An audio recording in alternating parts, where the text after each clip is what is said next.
Welcome to our second season of Art and War. This is Robert and Eman.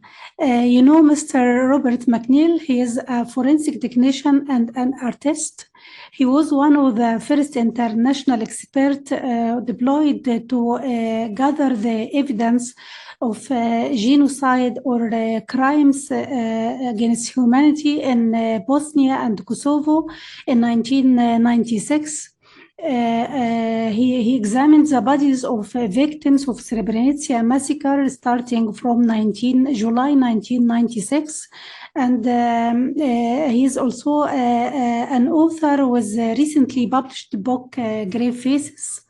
And you know me, I'm Eman Tahawy. I'm a physician and writer interested in genocide research since 2008. Welcome, sir. Welcome, thank you. Okay, thank you, Dr. Eman. As you know, as you mentioned, my only experience with genocide was in Bosnia from 1996 until 2002, working for the International Criminal Tribunal for the former Yugoslavia. I think to begin with, it's worth mentioning that it's important to remember all genocides because they have a similar formula, and that is a deliberate and predetermined decision by a government or state to destroy a group or faith or nation. An example of this was, of course, in Bosnia, where the genocide of the Muslim population in 1995 was proven in an international court. So the difference between what happened in the Balkans and what is happening now and over the last 10 months is that, whilst it's my personal opinion that genocidal crimes are being committed and documented, the seriousness of the crimes have to be proven beyond doubt in a court of law, and a ruling by the judges must reflect the seriousness of the crimes. And this is not an easy or a fast process.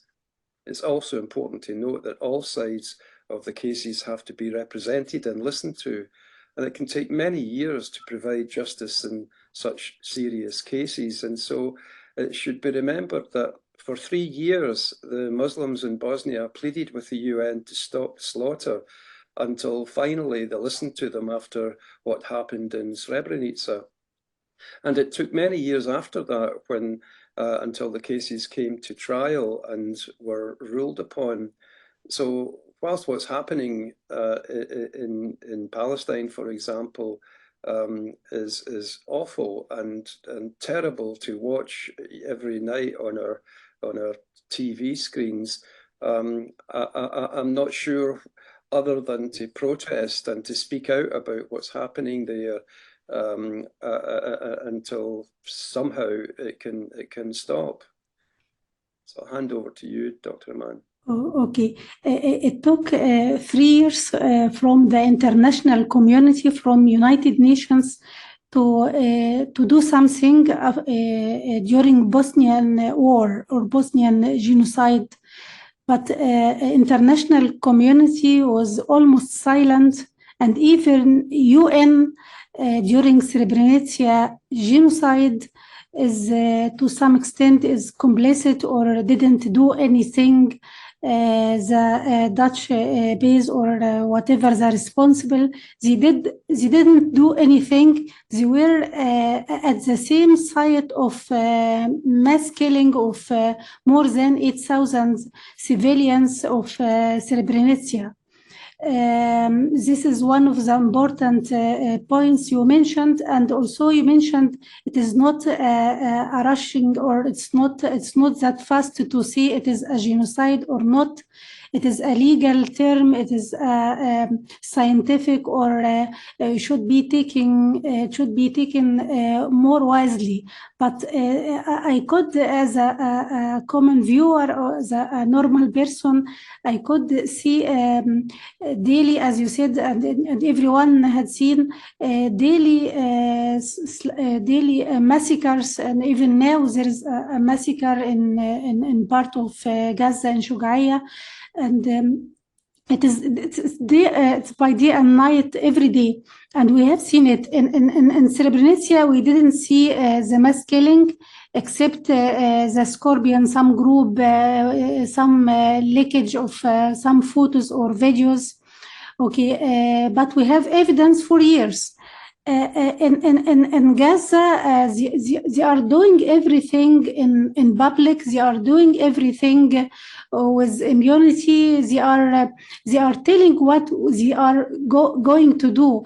You know what is Milosevic had said about not Bosnia, but about Kosovo.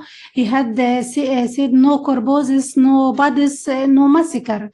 And it was written by police officers and by military personnel in their notes after him or after high rank officers,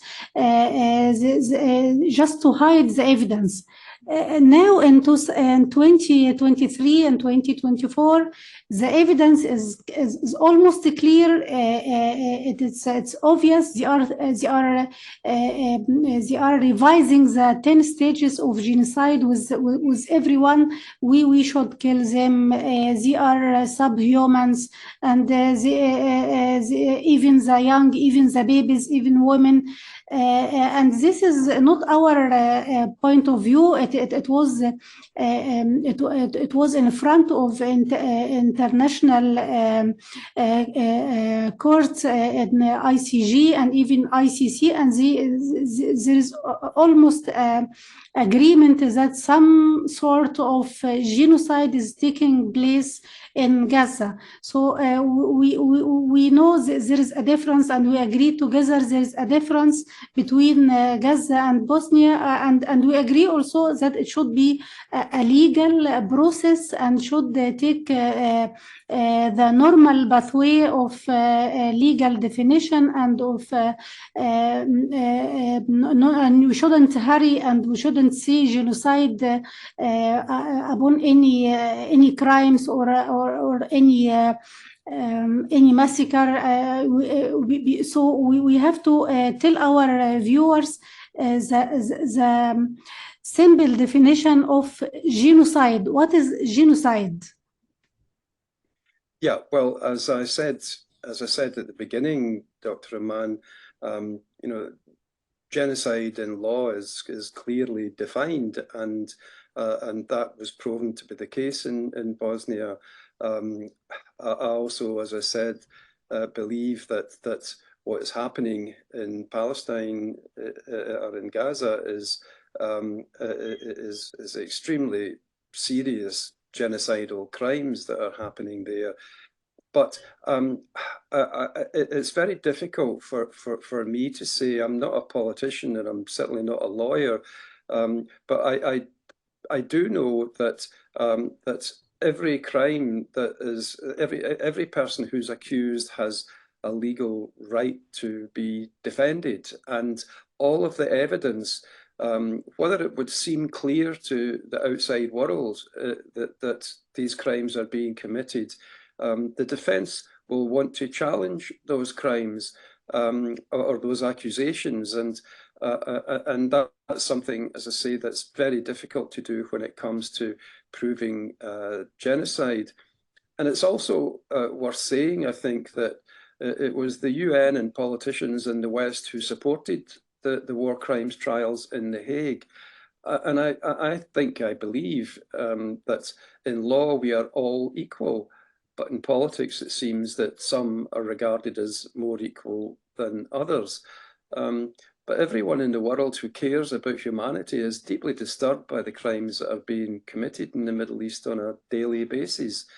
There are public protests by those people, but so far they're not being listened to.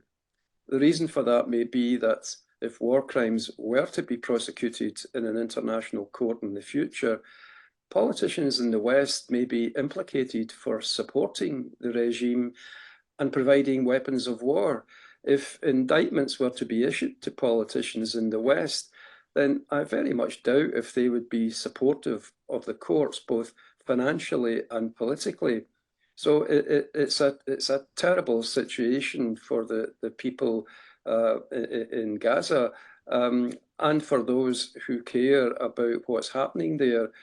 But who knows, if people continue to voice their opinions on it, that, you know, politicians can change, governments can change, as happened in Bosnia, where eventually President Milosevic of Serbia was taken to court because the people of Serbia were sick of what he was doing and creating and starting 4 wars in the Balkans.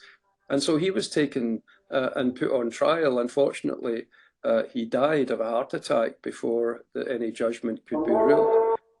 But nevertheless, there is a glimmer of hope that in the future, politicians may change, and they may also change their attitude to what happened and what is happening in other parts of the world, including in Palestine.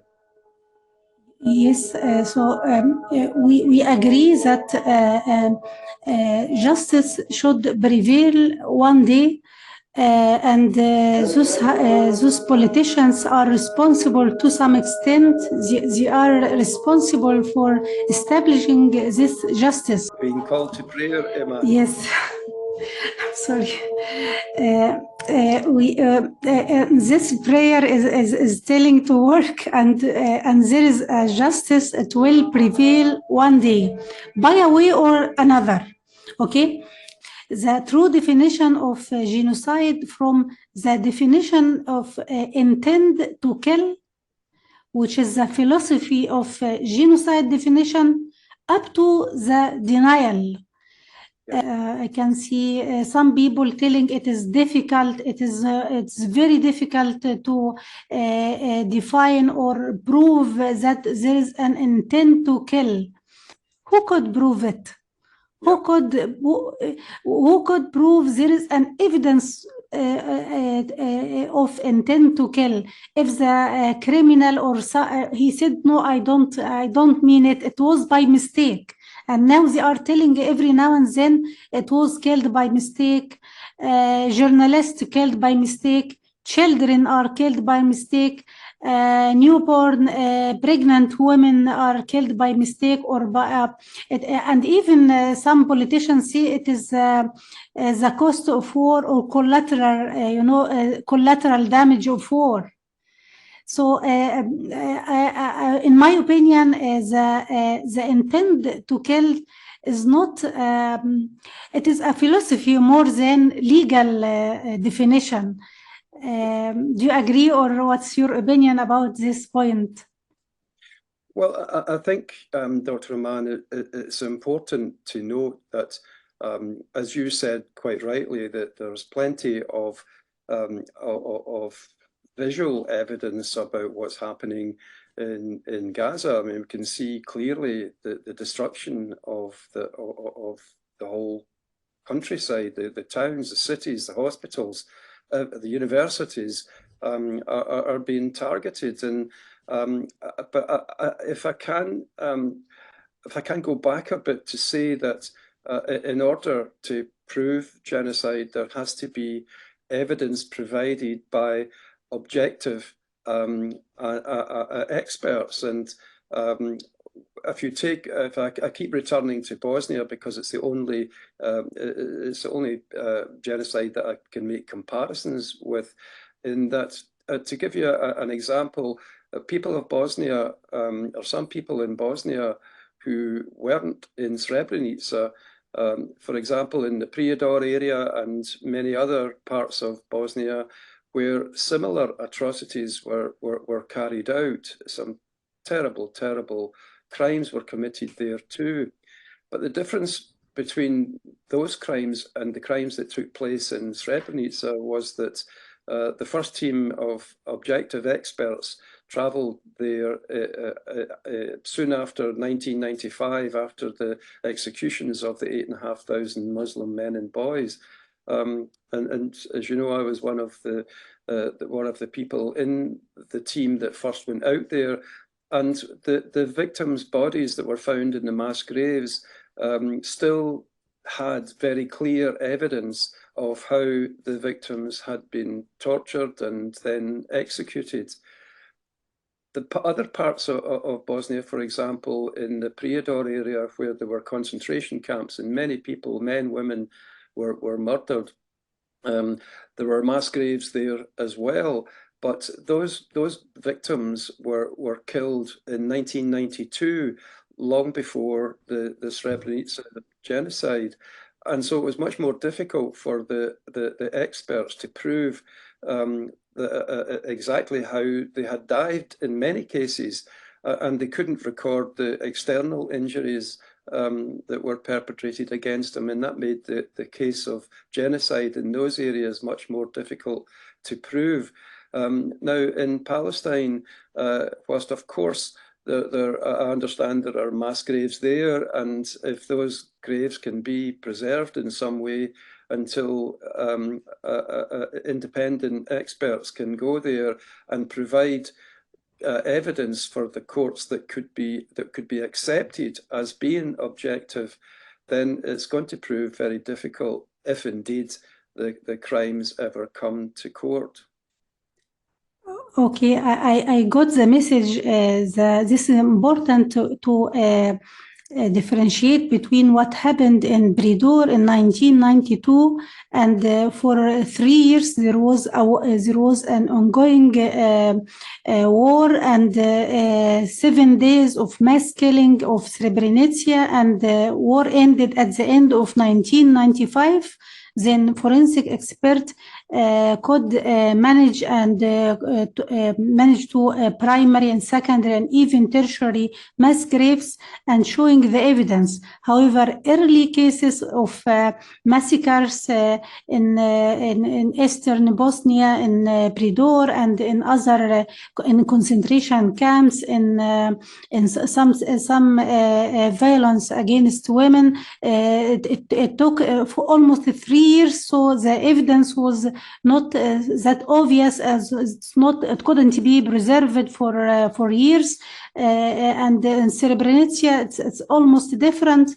Despite the trial of hiding the evidence and moving the bodies of victims from one grave to other, even some bodies of some victims found in 3 or 4 graves, mass graves, I mean.